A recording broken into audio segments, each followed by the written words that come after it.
Oke, Assalamualaikum warahmatullahi wabarakatuh.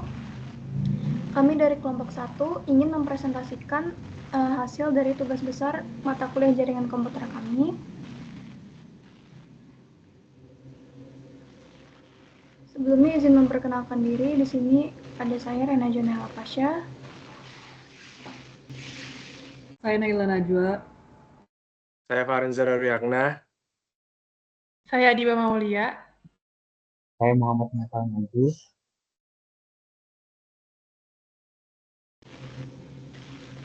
Nah, di sini kita studi kasusnya itu jaringan kantor pemerintah. Di sini jaringan kantor pemerintah, sebuah kantor pemerintah sedang membangun jaringan untuk pusat administrasinya. Jaringan ini memerlukan subnet untuk hubungan masyarakat berjumlah 41 host, layanan TI 22 host, legal 19 host, dan logistik 17 host. VLAN akan digunakan untuk menjaga kerahasiaan data antara setiap divisinya, khusus untuk legal dan layanan IT perlu bisa berkomunikasi antar VLAN untuk berdiskusi mengenai kerahasiaan data dan dokumentasi penting. Area layanan umum disediakan akses internet dengan pengalaman otomatis sehingga ketika menunggu giliran bisa dapat menggunakan jaringan. 3 router akan ditempatkan pada setiap lantai untuk menghubungkan lantai kantor utama dan layanan umum, IT dan legal, dan logistik. Di sini tujuannya untuk membangun, untuk mendukung operasional kantor pusat administrasi pemerintah dengan konektivitas yang stabil dan aman. Jaringan dirancang menggunakan subnet dan VLAN untuk menjaga kerahasiaan data antar divisi dengan komunikasi antar VLAN bagi legal dan layanan TI untuk kolaborasi data sensitif. Area layanan umum dilengkapi akses internet otomatis bagi pengunjung, sementara 3 router menghubungkan lantai-lantai kantor untuk memastikan efisiensi dan keamanan jaringan. Selanjutnya di sini topologi yang digunakan. Pertama, subnet masknya itu ada 255, 255, 255, 192, dan default gateway-nya itu 192, 168, 10, 1. Itu tujuannya untuk menghubungkan perangkat yang sama jenisnya, contohnya router ke router. Terus ada kabel copper straight itu untuk menghubungkan perangkat yang berbeda jenisnya, contohnya PC ke switch dan router ke switch. Lalu PC berjumlah 20 itu simulasi perangkat pengguna di masing-masing lantai. Lalu switch 2960 itu ada 3, itu untuk membuat VLAN dan menghubungkan perangkat di tiap lantai. Lalu PT router ada 3, menghubungkan jaringan antar VLAN, dan cloud ada 1 untuk akses internet. Selanjutnya adalah konfigurasi VLAN. Pada lantai 1, kantor utama dan layanan umum itu memakai subnet max 255, 255, 255, 192 dengan default gateway 192, 168, 10, 1. Pada lantai 1, PC pada lantai 1 dari 40 sampai 49 dengan subnet max 0/26. Pada lantai 2, legal dan layanan IT, subnet max-nya yaitu 255, 255, 255, 224 dengan default gateway 192, 168, 20.1. Pada lantai 2, PC-nya itu dari 8 sampai 25 dengan subnet max 0/27. Pada lantai 3 yaitu logistik dengan subnet max 255, 255, 255, 224 dan default gateway 192, 168, 30, 31 dengan PC 0 sampai 4 dengan subnet max 0/27. Selanjutnya password pada setiap router hostname yaitu pada kantor utama dan layanan umum kita memberi password kantor utama. Pada legal layanan IT, kita memberi password legal dan layanan. Pada router logistik, kami memberi password logistik dan logistik pemerintah. Selanjutnya, konfigurasi router lantai 1. Pertama, kita enable routernya dulu. Lalu kita config terminal. Lalu kita memasukkan interface serial 3/0, lalu memasukkan IP address 192.168.201.2 dengan subnet max 255, 255, 255, 192. Lalu kita no SH, no shutdown. Lalu kita exit. Lalu kita masukkan interface FA 0/6 dengan IP address 192.160.10.1 dengan subnet max 255.255.255.192. Lalu kita no shutdown dan exit. Selanjutnya kita masukkan interface.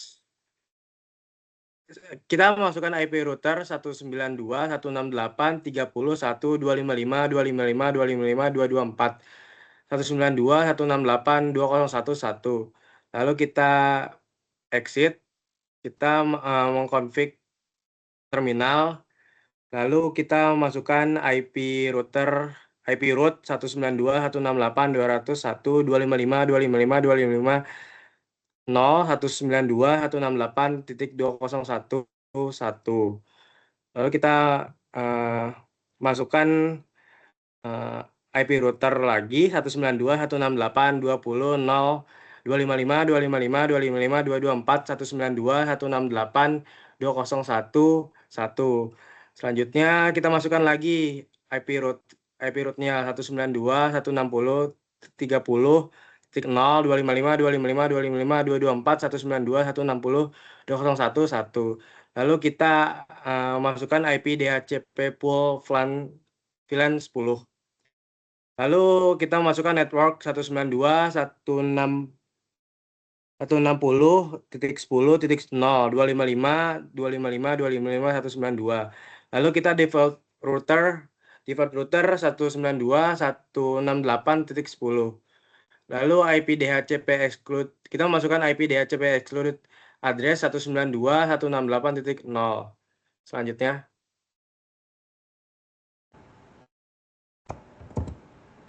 Di sini konfigurasi router lantai 2. Sama kayak tadi caranya, di sini pakai INT yang FA 0/0 dengan IP address 192.168.21.255.255.255.254. Setelah di OSH, terus yang keduanya kita pakai INT SE 2/0.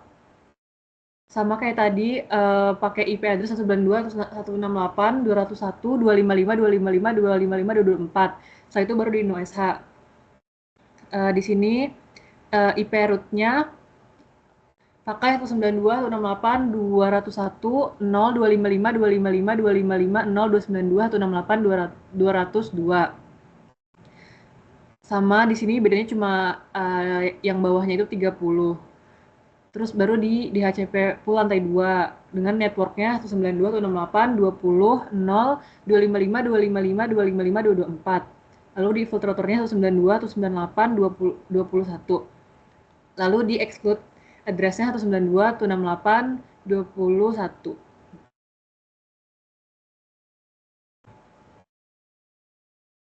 Selanjutnya di konfigurasi router lantai 3.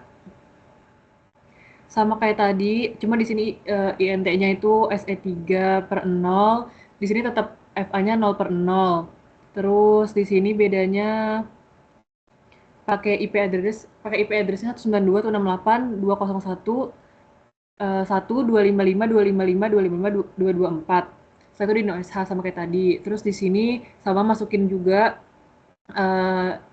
IP root-nya, setelah itu baru di config DHCP, networknya, default routernya, setelah itu baru di exclude address, sama kayak tadi. Terus di sini ada konfigurasi akses internet. Konfigurasi akses internetnya itu kita pertama pakai FA-nya dulu, masukin FA-nya, kita masuk dulu ke kantor layanan utama yang lantai 1 karena internetnya cloud-nya ada di lantai 1. Terus setelah itu kita enable, kita connect, terus di sini pakai INT FA 0/0, IP address-nya 192.168.10.255.255.255.292. Terus di OSH. Terus setelah itu pakai IP root 0.0.0.0.0.192.168.02. Setelah itu kita pakai access list one permit 192.168.10.000.63. Setelah itu kita pakai IPnet inside source list 1 INTFA 0/0 overload. Terus baru kita exit dulu, setelah itu baru di ping. Nah, setelah di ping itu kita akan dapat IP dari ininya, dari CLI-nya. Nah, ini kan IP-nya ini ya, 192.168.10.2. Setelah itu baru kita ping lagi dengan 888. Di sini tulisannya sukses. Di sini juga statusnya sukses, berarti konfigurasi internet tersambung. Ya, selanjutnya. Nah, selanjutnya itu konfigurasi hostname di router tiap lantai. Karena kan sebelumnya belum di hostname, routernya itu belum diganti menjadi hostname tiap lantai dan juga belum di password, maka maka masukkan password itu di tiap lantai dan juga menggunakan password. Nah, contohnya itu di lantai 1 itu kantor utama dan layanan umum. Kita tuh pertama ketik N dulu, habis itu baru configure terminal atau biasa disebut dengan config T. Habis itu kita hostname itu karena lantai pertama itu kantor utama dan layanan umum, maka kita tulis kantor utama dan layanan umum. Nah, habis itu passwordnya itu kita menggunakan perintah enable secret dengan passwordnya itu kantor utama. Lalu kita exit. Nah, habis itu bakalan ada tulisan itu building configuration dan itu bakalan ada tulisan oke. Begitupun juga di lantai 2 dan lantai 3, hanya berbeda password. Kalau misalkan di lantai 2 itu kita menggunakan password legal dan layanan. Kalau misalnya di lantai 3 itu kita menggunakan logistik pemerintah. Selanjutnya itu di konfigurasi switch lantai 1. Nah, kalau misalkan di konfigurasi switch lantai 1 itu, yang pertama kita N juga, habis itu configure terminal, karena di lantai 1 ini kita menggunakan VLAN 10, dan juga name-nya itu kantor utama sama layanan umum. Habis itu exit itu kita 2 kali. Nah, bakalan habis sudah exit itu kita mau lihat ini udah aktif atau belum statusnya di port. Bisa menggunakan perintah show VLAN brief. Nah, habis itu tuh baru bakalan muncul tuh status-statusnya. Habis itu kita config lagi, kita masuk interface range FA0/1/5. Kenapa kita pakai range? Karena itu kita biar nggak ribet input satu-satu, makanya kita pakai range dari FA0/1 sampai 5. Nah, habis itu no-sh, exit. Habis itu ke interface FA0/6, no-sh lagi, exit. Lanjutnya itu di interface range FA01/5 itu kita menggunakan switch port mode akses sama switch port access VLAN 10. Habis itu kita exit. Nah, kita masukin interface VLAN 10 juga. Nah, pas sudah kita enter itu bakalan kita masuk IP address-nya. Nah, IP address-nya si lantai 1 itu 192.168.10.2, 255.255.255.192. Kenapa 192? Karena itu di lantai 1 prefix-nya per 26. Nah, switch-nya itu kita gunakan, selanjutnya itu kita masuk perintah no-sh. Habis di no-sh itu, kita masukin IP default gateway 192.168.10.1, habis itu exit. Nah, enter, kita masuk lagi ke config terminal, habis itu ke interface FA0/7, masukin switch port mode trunk. Nah, begitupun juga, dan jangan lupa menggunakan switch port mode trunk allowed VLAN 10, habis itu switch port trunk allowed VLAN 10, habis itu exit. Nah, begitupun juga sama si switch lantai 2 sama lantai 3, hanya yang berbeda di interface-nya saja. Nah, di interface di switch lantai 2 ini tuh dia menggunakan interface range FA0/1 sampai FA0/10. Habis itu kita switch port mode akses sama switch port akses VLAN 20, karena di lantai 2 ini tuh dia menggunakan VLAN-nya 20. Jadi itu si legal sama layanan TI itu dia menggunakan sama VLAN-nya 20. Terus kayak sama interface-nya itu FA0/11. Dan jangan lupa ke switch port mode trunk. Dan selanjutnya itu sama kayak di switch lantai 1. Nah, kalau di lantai 3 itu dia interface range-nya itu FA0/1 sampai FA0/5. Dan switch port access VLAN-nya itu 30, karena di lantai 3 itu kita menggunakan VLAN-nya VLAN 30. Nah, selanjutnya itu exit sama interface EVA 0/6. Dan langkah-langkahnya juga sama kayak konfigurasi switch lantai 1 sama lantai 2. Next-nya itu simulation sama real time. Mungkin bisa dilanjut. Oke, selanjutnya itu simulation dari konfigurasi setiap router, akses, internet, dan switch. Kita akan menjalankan dengan simulation. Di sini kita menggunakan videonya saja karena kalau langsung pakai Cisco lama. Ini sudah dijalankan untuk successful setiap lantai dari lantai 1 dan lantai 3.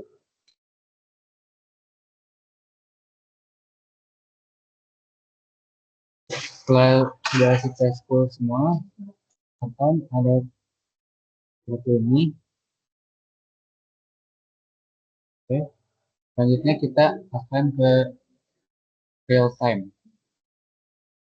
Sama dengan simulation, real time itu kita menjalankan pesannya dengan satu persatu tiap visi.